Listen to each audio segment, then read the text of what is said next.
Okay, we're going to continue our discussion of standard deviation by looking at an example and doing the calculation by hand.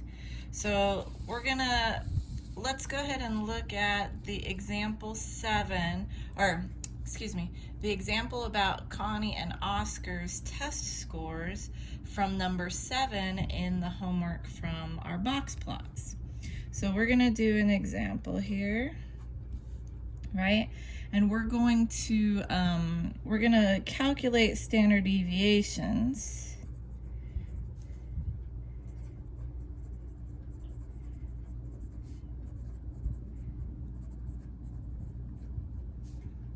for Connie and Oscar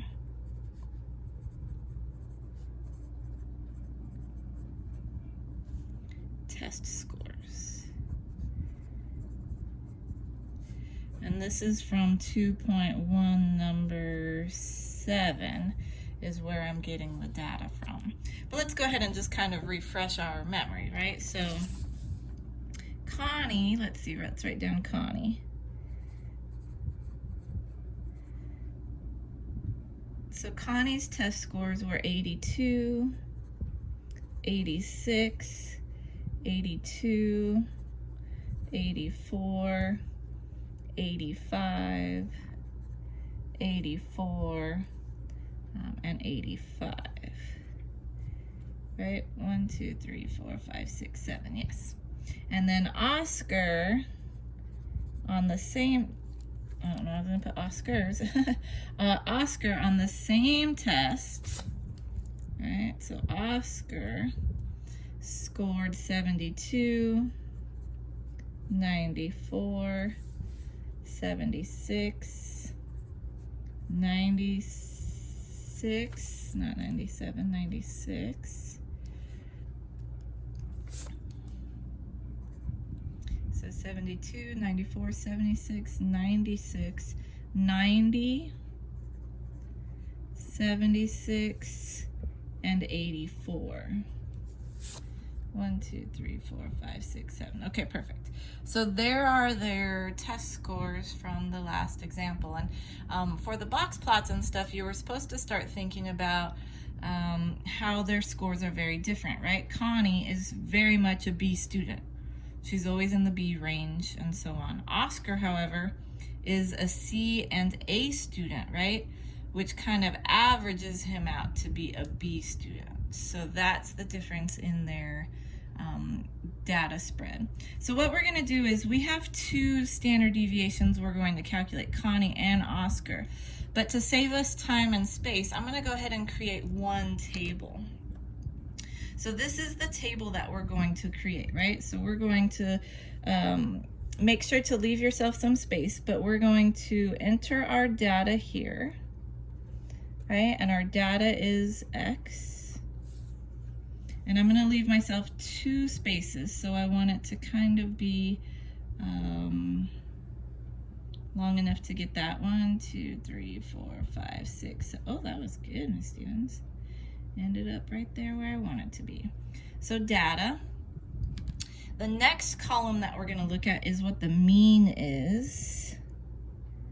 And remember, the mean, right, is X bar. The symbol for mean is X bar. So we're going to say X bar.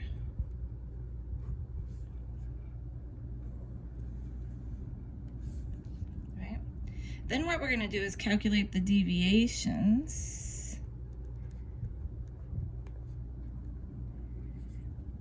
Right? Which is the difference between the data point and the mean, right? So we're going to say my data point and the mean, right? So our deviations.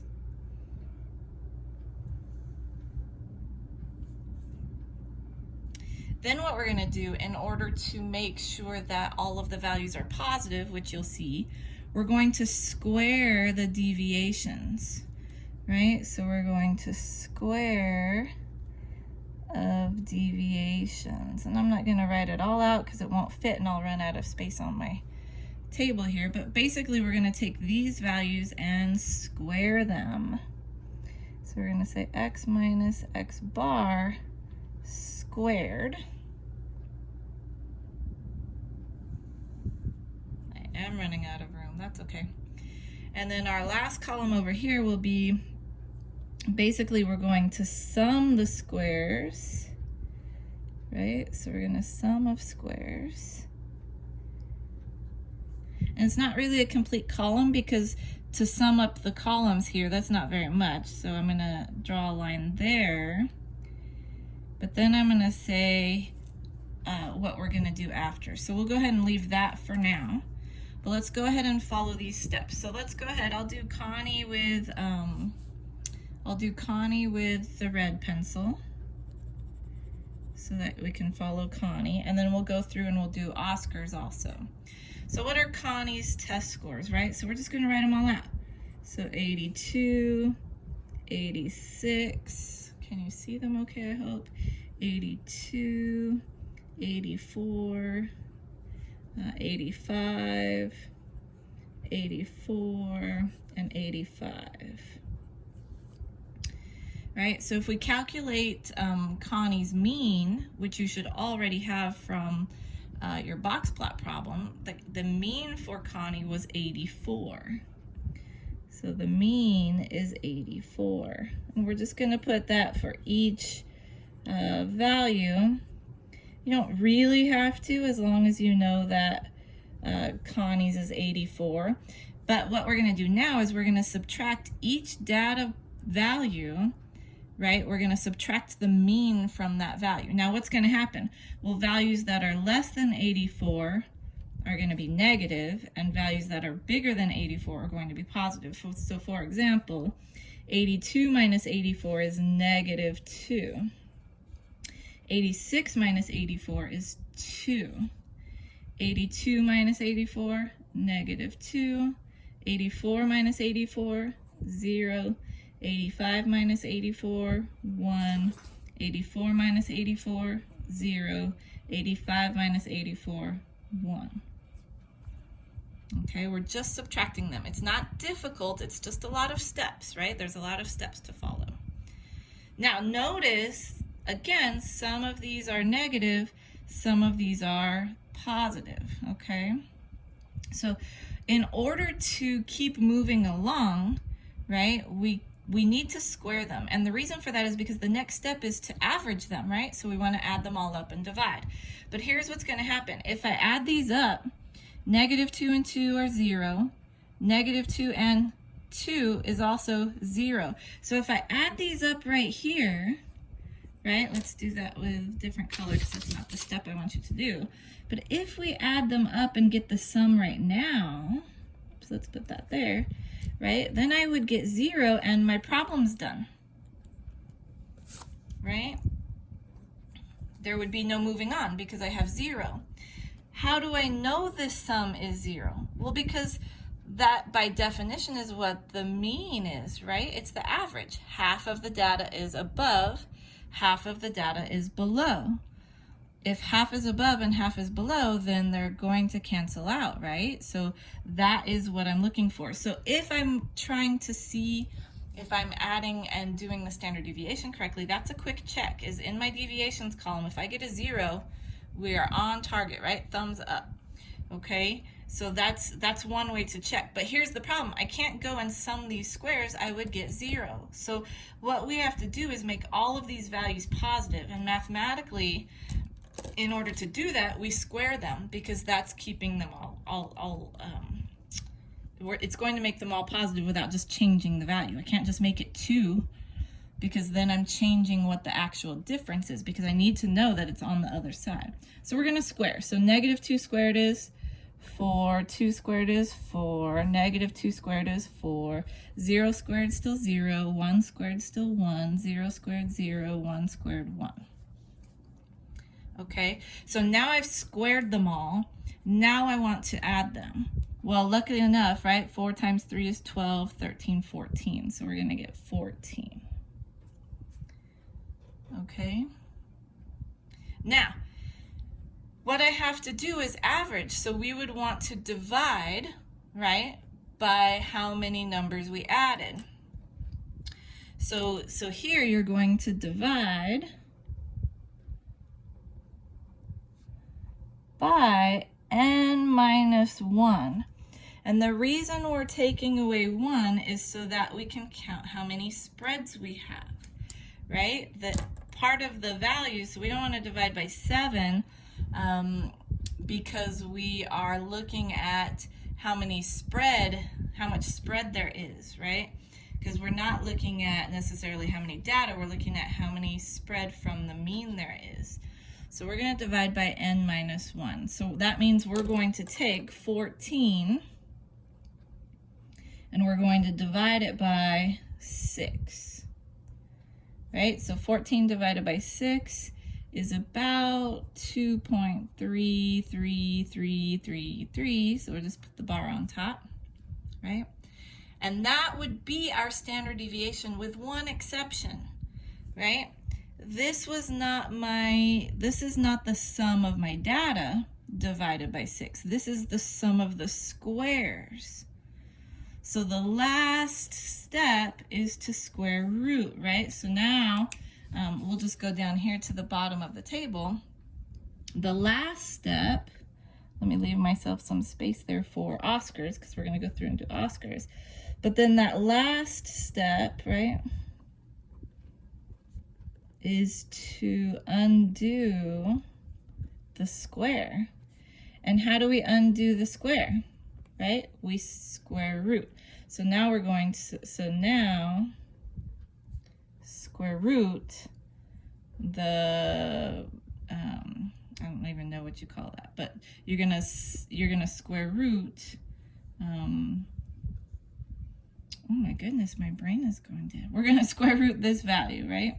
So we're gonna square root that last value. So in our case, we're going to, so for Connie, we're going to square root 2.33333, right? Which gives us about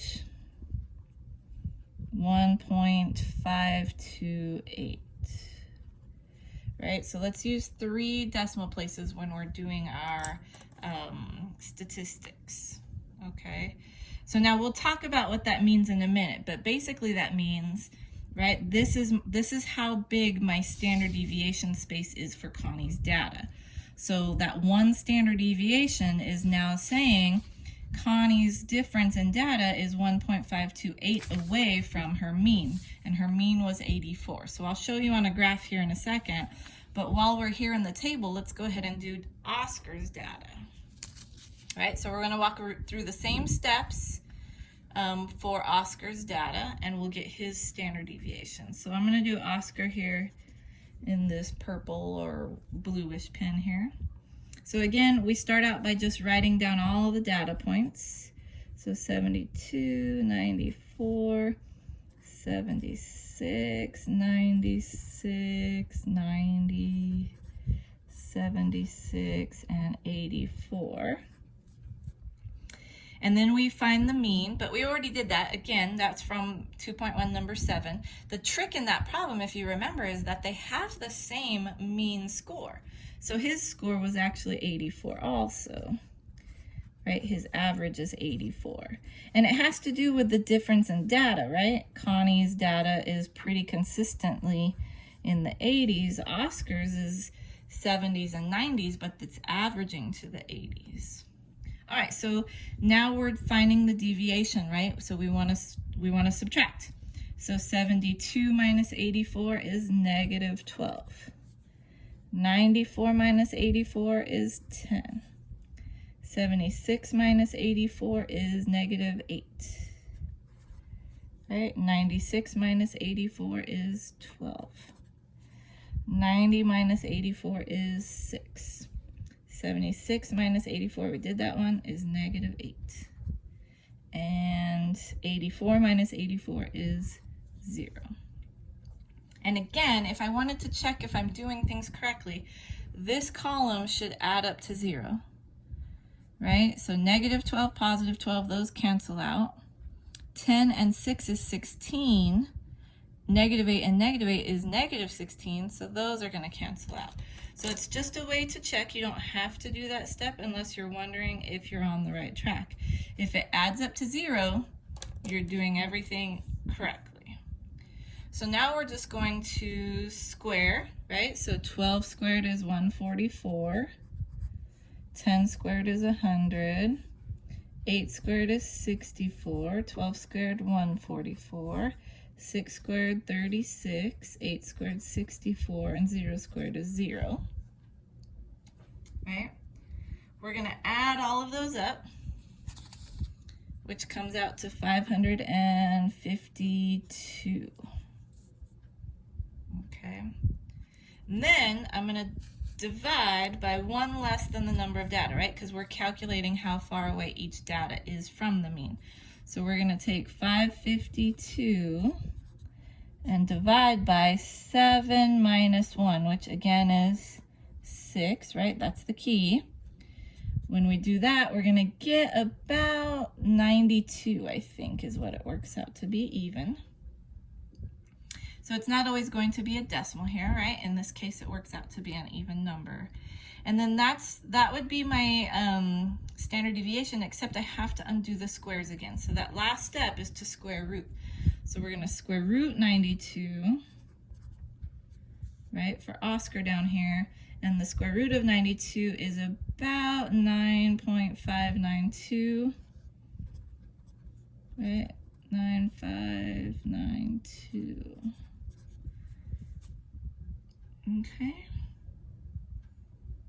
And there we go. So these are our standard deviation numbers. Let's go ahead and box this.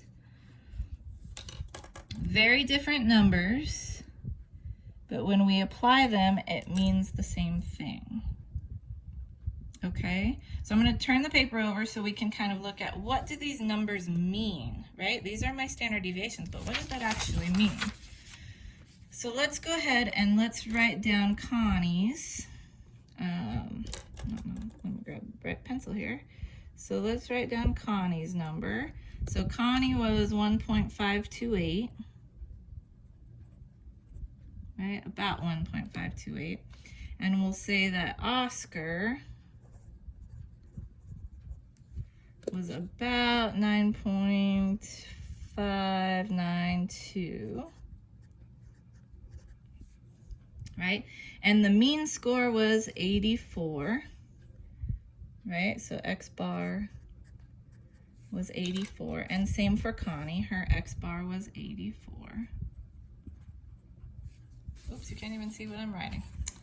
Ms. Stevens, don't forget to move the paper. Okay, there you go. So their means were both 84, and then here is their standard deviation, right? So we'll say standard deviation for Connie. We'll see standard deviation for Oscar. So graphically, what does that mean, right? Well, it means the spread is different, right?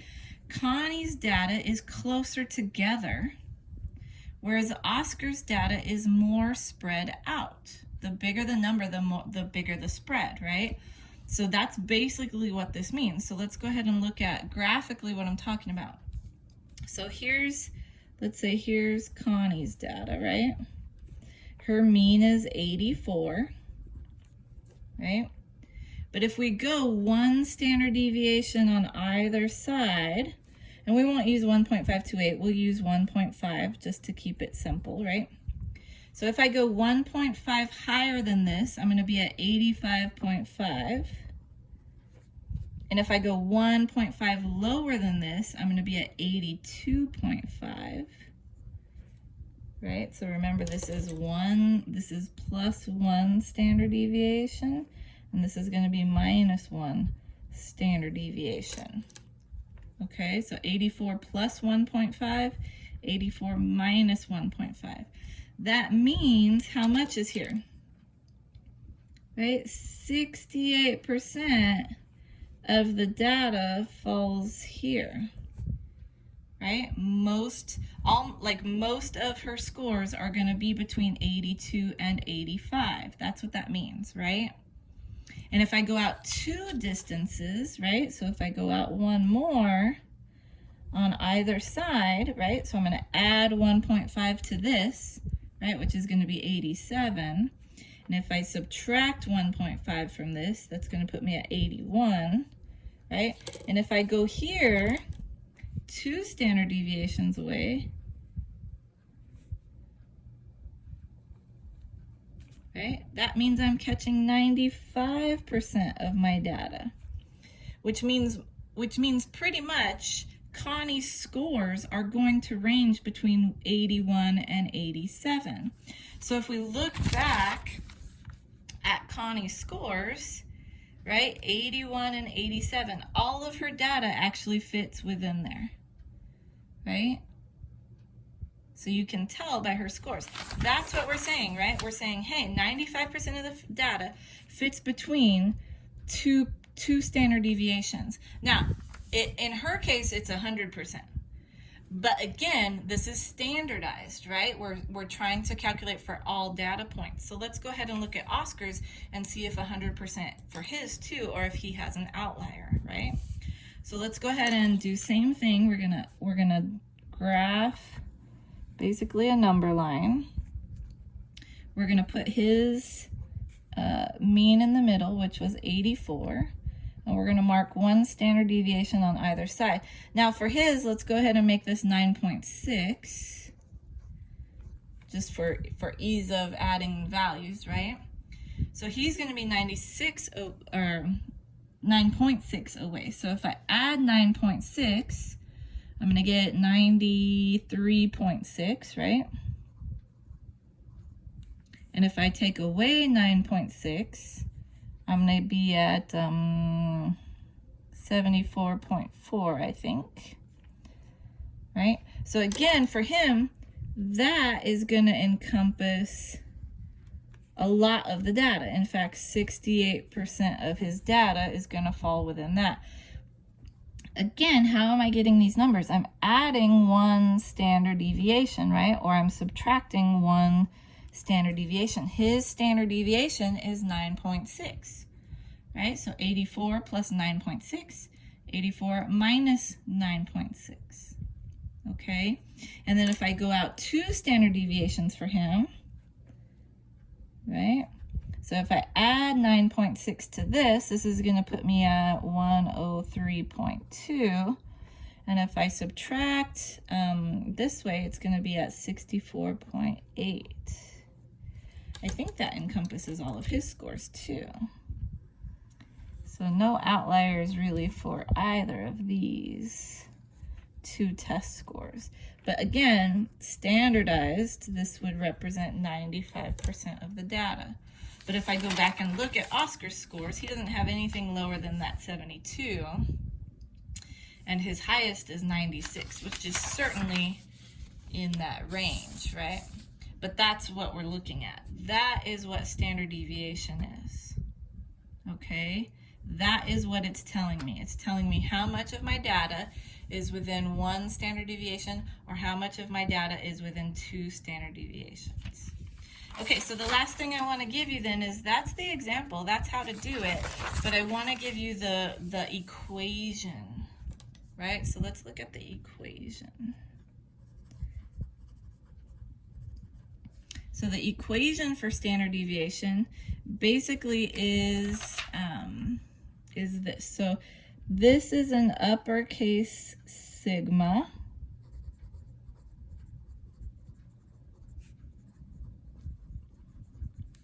In the Greek alphabet, and it means the sum of, right? So it means I'm going to add them all, okay? The lowercase sigma, which we already showed you, is like that sideways 6.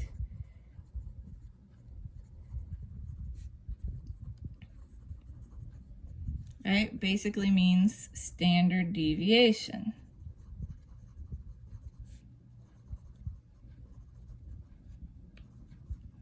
Right? So if I were to write this out in a fancy formula, which I'm not really particular if you know the formula or not, I just want to show you so you're familiar. But basically I would say this: the standard deviation equals, the last step we did was square root. So that's going to be the first step I write in my equation because that's the last thing I want to do. And what did we do basically? Well, we took our data, right? We found the deviation by subtracting the mean. We squared that. We added them all up. That's what the capital sigma means. Add those all up. And then we divided by n minus 1, right? The number of data minus 1, because we're calculating the spread, not how much data. And that's it. That's the formula, right? So let's make a note just real quick. X is the data. X bar is the mean, right? The sigma is sum, right? And then n is the number of data, right? But it's minus 1 because we're calculating spread, not data, right? Okay, I think that's it. I hope it makes sense. Please ask questions in class.